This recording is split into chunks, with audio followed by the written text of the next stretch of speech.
Hello everyone, it's Kari back again with you on the channel to share a really fun new stencil from Missing Stamps. This one is called Showtime and it is fun. There are 6 different stencils and I'm going to show these to you kind of in backwards order, but this one here has a lot of different sentiments that you can add to your cards or to one of the images in the stencil, and I'll show you as we move forward.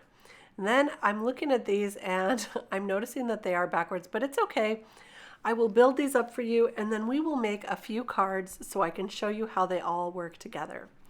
Now these particular stencils do have an etched line around the edges for you to be able to line them up easily on an A2 sized card panel.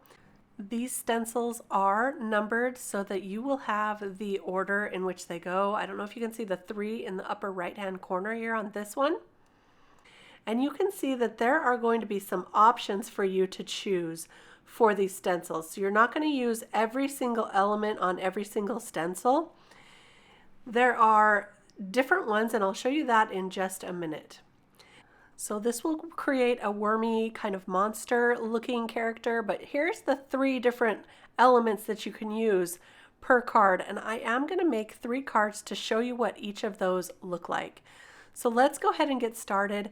I do recommend a little bit of repositionable adhesive on this first layered stencil because there are quite a few little stencil parts that you'll want to have held down really well.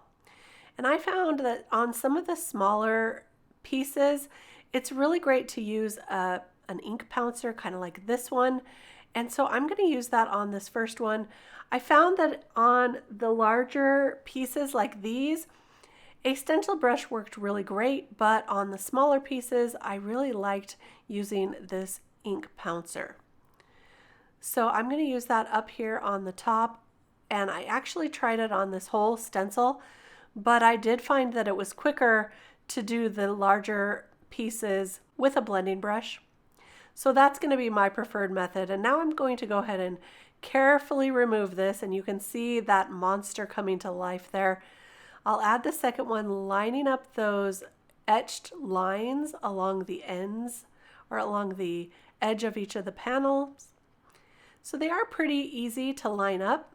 And now I'm going to take a lighter color. This time I decided to try antique linen to give a little shading to this layer. So what I found was that if you wanted to add some shading so this monster really does pop, then another color is really great. But you'll see in my next card I found a color I liked even better than this antique linen. So I'll share that with you. And now I'm going to use some Post-it tape to mask off this part of the stencil. I found that you really don't need to do this. So if you don't want to take the extra time, you really don't have to. And I figured that out when I put on the 3rd layer of stencils. So you'll see. So you can just ignore this part, but I did want this to be green. I'm coming in with some evergreen bough. And this is going to mimic what I have seen in pictures of what this creature might look like. Once I get that finished, I will move on to the next layer. So I'm going to pull all of these off and replace that layer. Like I said, you really don't need to do this because they thought of everything at Missing Stamps when they were creating this stencil. I'm going to use that same antique linen on the teeth. You won't be able to see this very well in the video, but you'll see it better in a close-up at the end. And now I'm going to add this layer here, which is going to kind of create those, I guess you could say the mouth or the lips portion. I'm going to use red for this layer. Look at that. And that layer also has an optional piece to it. And then this layer right here will add the eye, which I did not do because I didn't realize it was there. But you can make that red. See, I'm trying to add a little bit of red over there. And then I'm going to add the gravestone. I'm using iced spruce for this, which I know that sounds funny, but that is one of my favorite distressing colors. I really, really do like it. And now you can take some of those sentiments and add them to this gravestone, or you can use it on any part of the card for your sentiment. I'm using the little ink dauber again because I found it worked really great for the sentiments. So for this one, I am going to be using the one that says Never Trust the Living. So here's our first panel done, and it was pretty quick and pretty fast. The second one's going to be even faster because I did find some shortcuts. So let's do this one more time. I'm going to ink blend again some black on this first layer. I really do love the black stripes. And I like the black for the frame. Of course, you could switch it up, whatever you wanted to do. But look here, I'm going to go in with the pouncer once again because I found that made it a little darker on these smaller parts. And I'll carefully take that off. I'll add the second layer, and this time I'm going to ink it with iced spruce. So I'm doing a very light coat of the iced spruce just to start it off. And then I'm going to come in with a detail brush, and I'm going to add some shading and shadows to parts of this worm snake monster thing and make this really jump out. So when I reveal this, you'll see it does make quite a bit of a difference when you use just a little extra of this ink blending with a detail brush. I'm finishing up just these last little bits here, and I'm also going to add it to this part right here. And now I'll remove that stencil, and you can see what a difference that makes. I do like this one a lot better than the antique linen. Doesn't that just make it look like it pops? So cool. So now I'm going to add this next layer. I think this is the third layer here. This one has the ghosts on it. I do use this on a card, but right now I'm just going to ink up the mouth portion. And this is where I'm coming in with that evergreen bough again. So you can see this layer is the one. You don't need to tape anything off, which is wonderful and great and awesome. So now I'll come in with this fourth layer here, add the red part of the mouth, just lining that up carefully and adding that right there, just like that. And we've got something that looks kind of creepy, kind of scary. Now look at this. I'm going to be using this stencil for this particular card, and this is the one that has the trees in the background. I started out with antique linen, then I came in with some vintage photo just to add some darker shading to that. And I decided, you know what this needs? This needs some mica spray.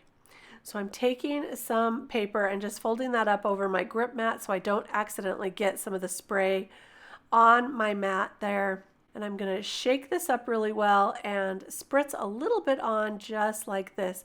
And I think this is the Empty Tomb. I'll link the colors below. I'll link everything below if I can. And so there we have it. But I did take a paper towel and just kind of blot up some of that excess ink. And I'll tell you, I did not use Pixie spray on this one, and some of the ink did seep underneath this stencil, but I think it really looks cool and it adds a little to the creepy look. I kind of like how it turned out. See that?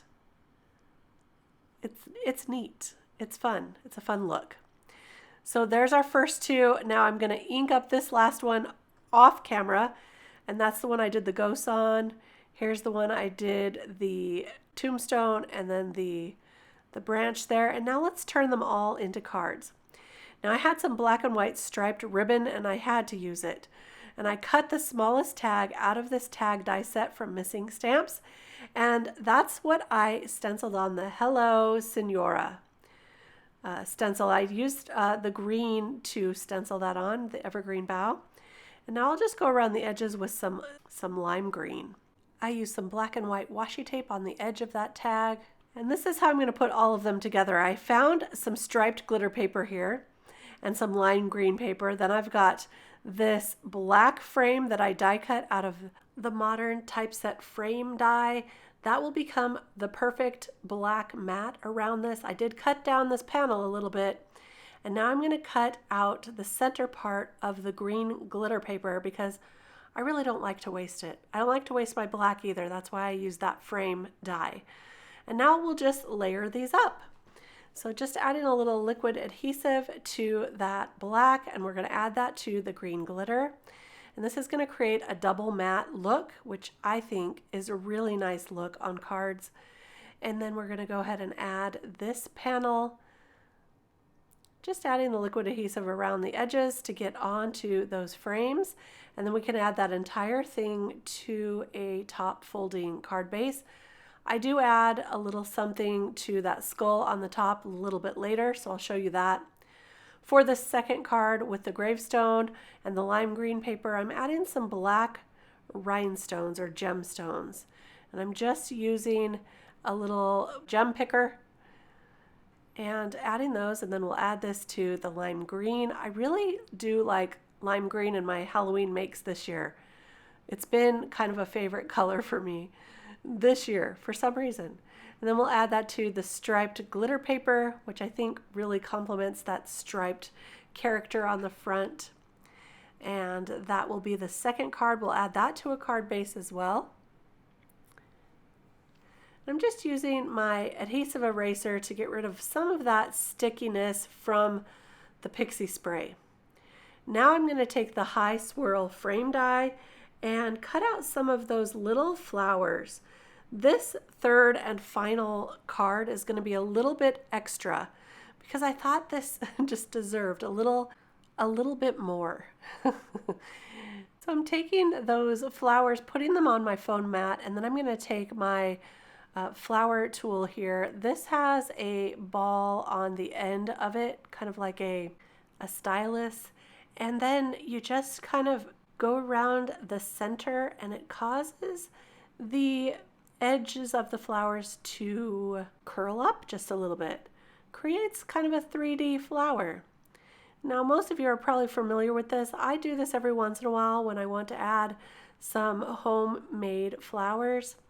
And I've got this wax. This is kind of a gilding wax, and I'm going to add this to the edges of those flowers. I'm just using my fingers, and I know it's hard to see in the video because they're so small. I tried to get a little bit closer up, and you'll see it a little better in just a minute when I put it back on the black mat, on the foam mat here. But this adds a little bit of old world vintage look. I love it. I love this wax. This is brand new wax to me, as you can tell. I just barely opened it. So this is really, really fun. As I put this one down, see there, you can see the gold now a little bit on the edges. And I just need the tiniest bit. And that's all that you need. And then I'm going to build these up on the card, kind of put 2 or 3 of them together, and I will add some gold gemstones to the center of that as well. So this is going to have some ribbons, some flowers, some gemstones, all the things. I think this one turned out so fun, and it's fun to just create something a little different. So I cut out the ribbon, and I'm going to run that through my Xyron adhesive little X tool here. Rub that on, peel off the top, and that's going to create a sticky back for my ribbon. And then I can just add this to my panel. Now I wish I would have put it down just a little bit more. And I realized that after I put it on and fold over the edges, you'll see that I want to try to peel that up and move it down just a little bit, but it's too late because once you run that ribbon through and it's got the adhesive on it, there is no peeling that off. So make sure you put it in the right place, but I made it work. We're going to add a little black cardstock around the edge of this one as well and put the flowers right up here, the little tag around that skeleton up top. And I just think it turned out kind of fun and different. And it's fun to use your stencils in a different way and just add different embellishments. This tag I'm going to put on with some foam adhesive, some foam tape. That'll pop that piece up, give it some more dimension to this card. And I'll place that just like that so you can still see the skeleton. And then I'm going to go ahead and glue the black cardstock down to my card base. I could have cut out the center of this black as well, but of course I didn't think about that until it was too late. And then I'll glue on the top panel, so we'll have a little bit of black showing on this card. So there we go. That's our third and final card. So this was a really fun stencil to work with. I'm sure you can think of a lot more embellishments and different things that you can do to really make this jump out at you. Such a fun stencil to play with. Lots of variety. Once again, I love the variety. So there's a closer look at all of our cards. Let me know. Oh, and this is the one I put some red gemstones on that skull on the eyes. So you'll see it right here. See that? I think it looks pretty fun. Kind of cool too. So let me know in the comments below which card is your favorite. The one with the ribbon, the one with the lime green, this one here, or the one with the green glitter paper. I had a great time creating all of these. I hope you had a fun time too. Don't forget that the new release is available on Saturday, October 5th, which is the day that this video goes live. I'll have all the links for you below, and we'll see you next time. Bye-bye.